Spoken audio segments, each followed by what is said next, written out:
Hey, CR Waters here with another episode of Too Beautiful to Be Broken.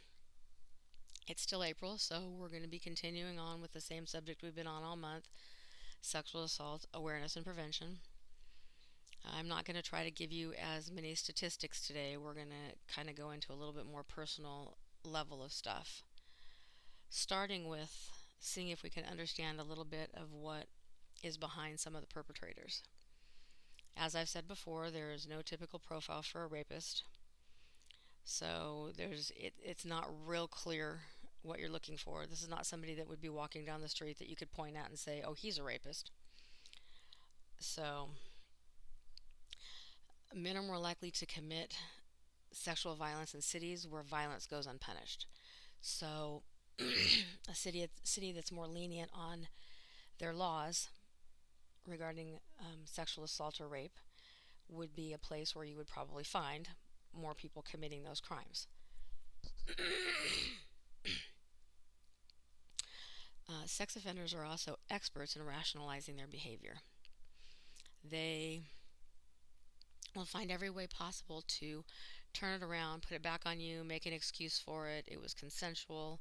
Whatever they can do to put it back on you. And they're so incredibly convincing that they almost will have you believing that it's true. They tend to be people that are more prone to violence. They have a higher level of pornography consumption, a higher desire to have power over women, increased levels of hostile sexism, increased gender stereotype attitudes towards women. So this could be somebody that's grown up in a household that was very male oriented, who the dad was very strong and dominating, but it doesn't necessarily have to be that. Sometimes people are just born with proclivities towards those type of things.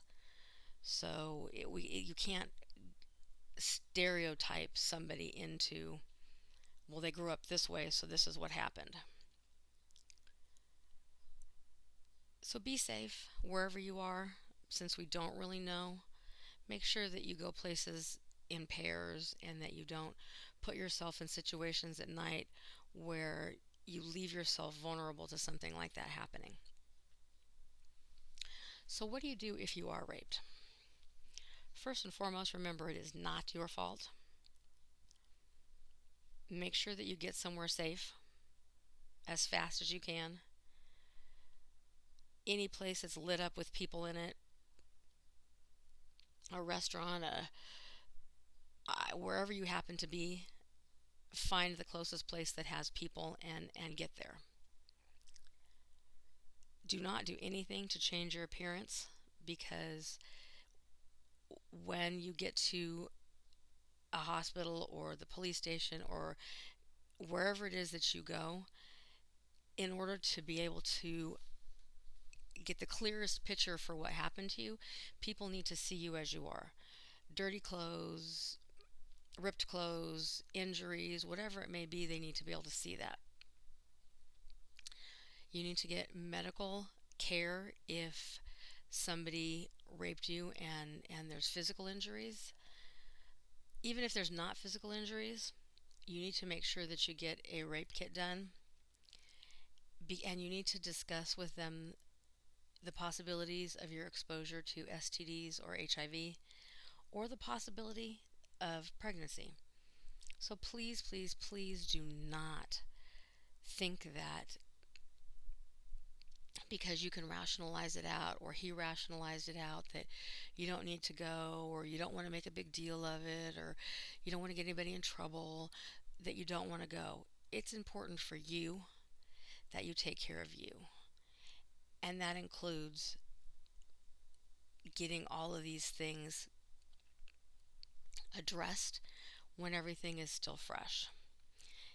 Even if you don't report it right after it happens, if you get your rape kit done and stuff, then if you decide later to pursue it, you'll still have all of that proof. While you're at the hospital, they will probably get you in contact with a rape counselor, but if they don't, reach out for one. Talk to a friend, talk to a family member on a college campus, You could go to the Office of Women's Services or into the general office and they can point you in the right direction. So if you know somebody that's been raped, or somebody comes to you and tells you that they've been raped or assaulted, how do you handle it? Well, the first thing that we need to do in an incident like that is we need to make sure that we remember that victims are not at fault. And so we need to listen and we need to believe what they're telling us. And we need to show them that we believe what they're telling us.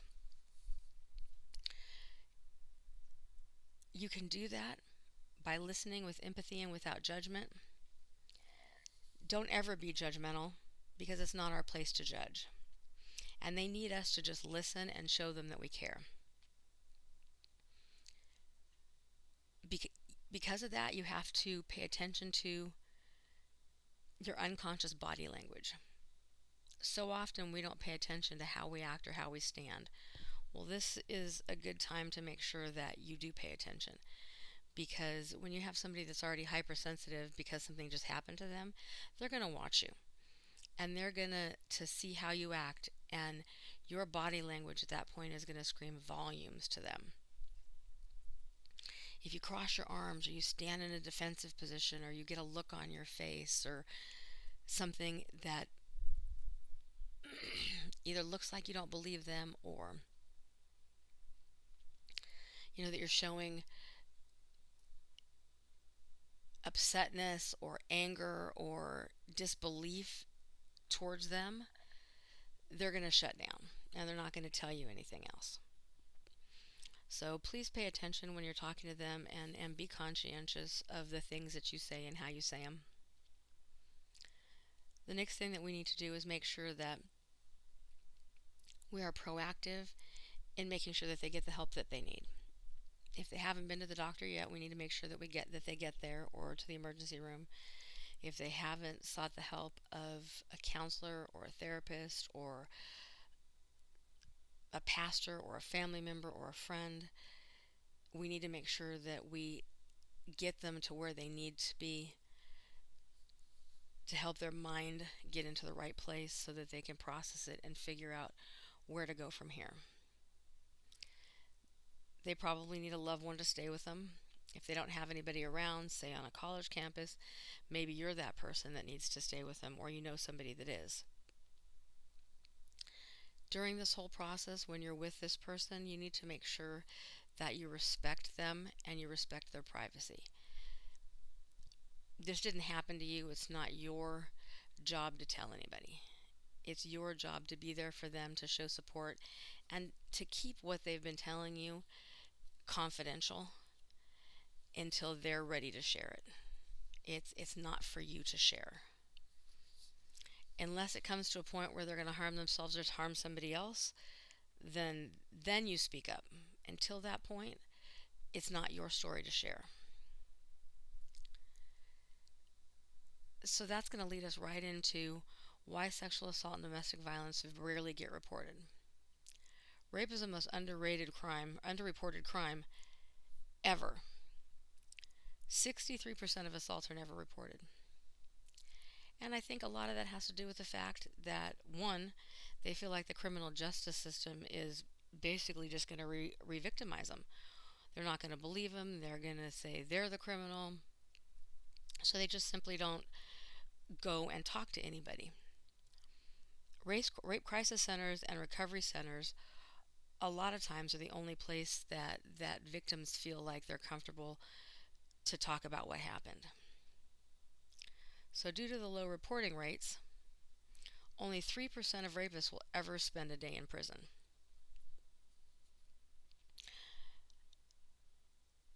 Maybe part of the reason why people don't want to report is because the offender is either an intimate partner, a friend, somebody they know,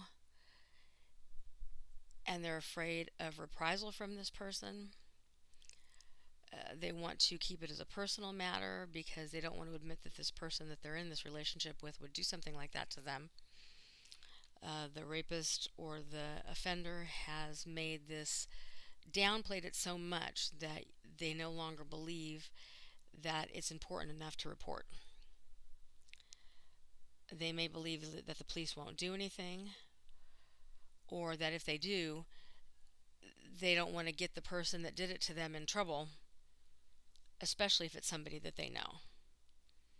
They may not want their family to know that this has happened to them, or anyone for that matter.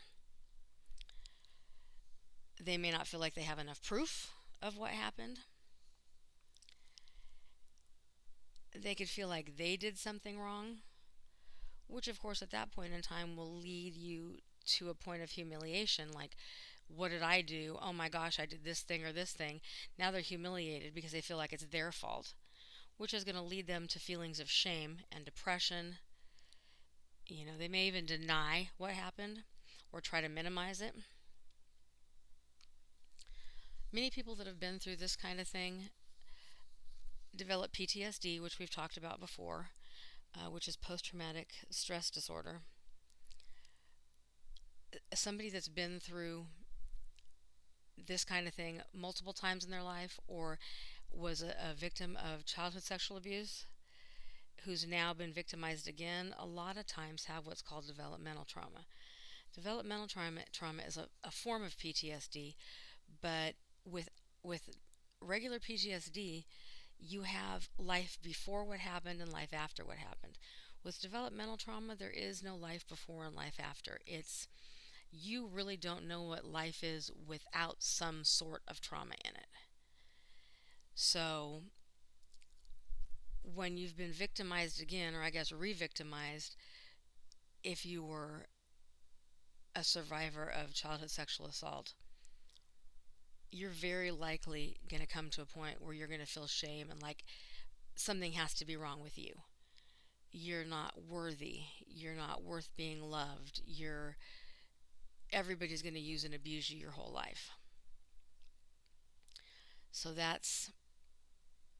it's a far worse place to be in if you've been a victim of childhood sexual assault. But either way, it's something we need to try to avoid, and a situation that needs to be addressed everywhere. And it's a very serious issue right now. People that have been through it oftentimes will question their sexuality. They can feel hopelessness and helplessness, which I don't know how many of you have ever felt hopeless or helpless, but that's a place of despair that you get to that is almost right before you get to talking about suicide. You can become anxious, can't eat, can't sleep, severe lack of motivation, fear of consequences if they tell anyone, your self-esteem plummets. You begin to almost have disbeliefs that it even happened.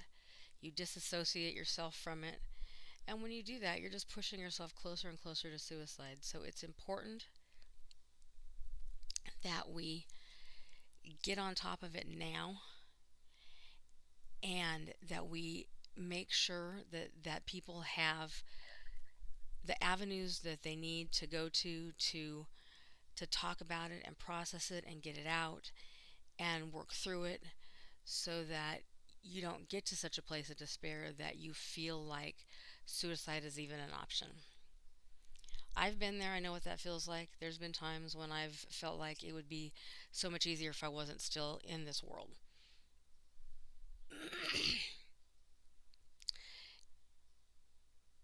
It's a tough place to be. We have to remember that every person has value and every person has worth, and that nobody has the right to take that away from you. Nobody has the right to take your voice from you or to tell you that you can't tell, you can't speak, you can't. Nobody has that right. If somebody hurts you,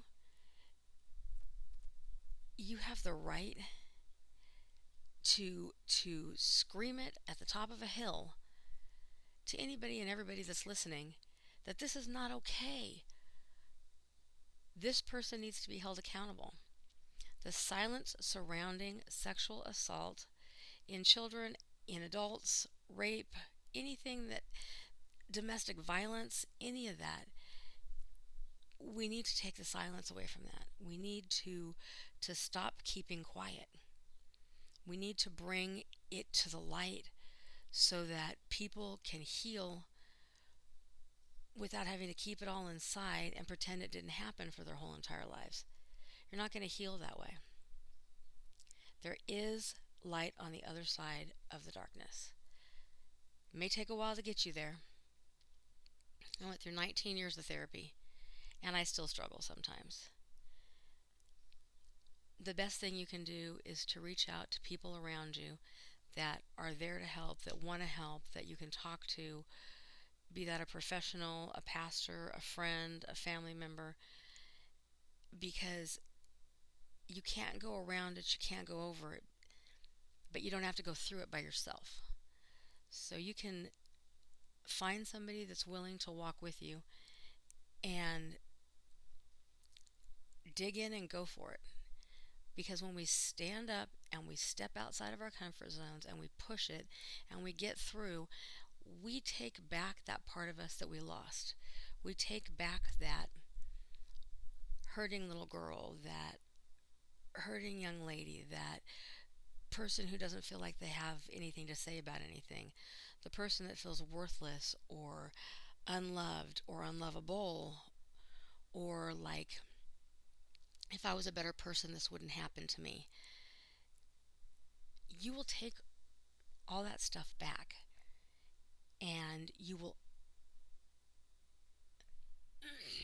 own who you are again. And I think that that's the biggest thing that we can do to get back at the people that do these things to women, to men, to children.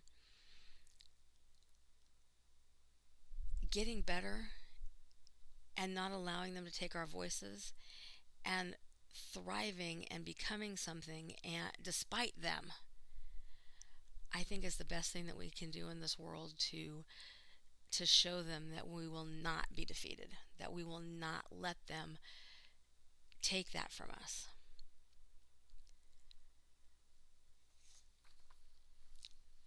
We got to start making changes now. With each generation, abuse of every kind is only getting worse. We're making some strides to change it, but when we're spending $127 billion a year and it's not changing, we're missing something. Every human being has the right to feel safe. We have the right to stand up, step out of our comfort zone, and stop the silence that surrounds all forms of abuse. It is our responsibility as a country, as human beings, as friends, as family members, as wives, as husbands, as children, as leaders in our churches, and as teachers, whatever our job is in this world, it is our responsibility to help put a stop to sexual assault, domestic violence, rape, childhood sexual assault. No one has the right to hurt another person, physically, emotionally, mentally, or sexually. No one has the right to take someone's voice, and no one has the right to scare or intimidate someone into silence. Just because somebody's bigger than you, or has more authority than you, or makes you feel like you're little and have nothing to say about it. Nobody has that right to take that from you. It doesn't matter how old you are. Just because you're a child when it happens to you does not mean that because this person is a parent or a teacher or a coach or whatever else does not have the right to make you be quiet. If somebody is hurting you, you need to tell somebody. My podcast is every Monday night. You can contact me by email at sierra.waters@aol.com. You can leave me a message at 951-208-4709. I will answer messages. I listen to them. I will be there to listen if you need me to. I want you guys to remember something as we close tonight. I want you to always be true to yourselves. Never underestimate who you are. Embrace who you are. Always love with your whole heart. every bit of it. And I always remember how important family is. If you come to a place where you need somebody, family's a good place to go for that. So until next time, next week we're going to be talking about the child component of this whole thing.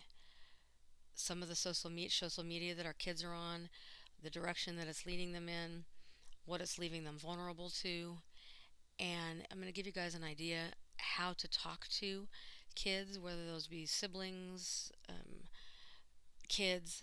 I'm going to see if I can give you guys a better way to talk to them on their level so that they can understand what you're talking about. Because you can start talking to your kids as young as 3 as long as you're doing it appropriately based on their age. So we'll talk further about that next week. So until next time, good night and God bless. Thank you.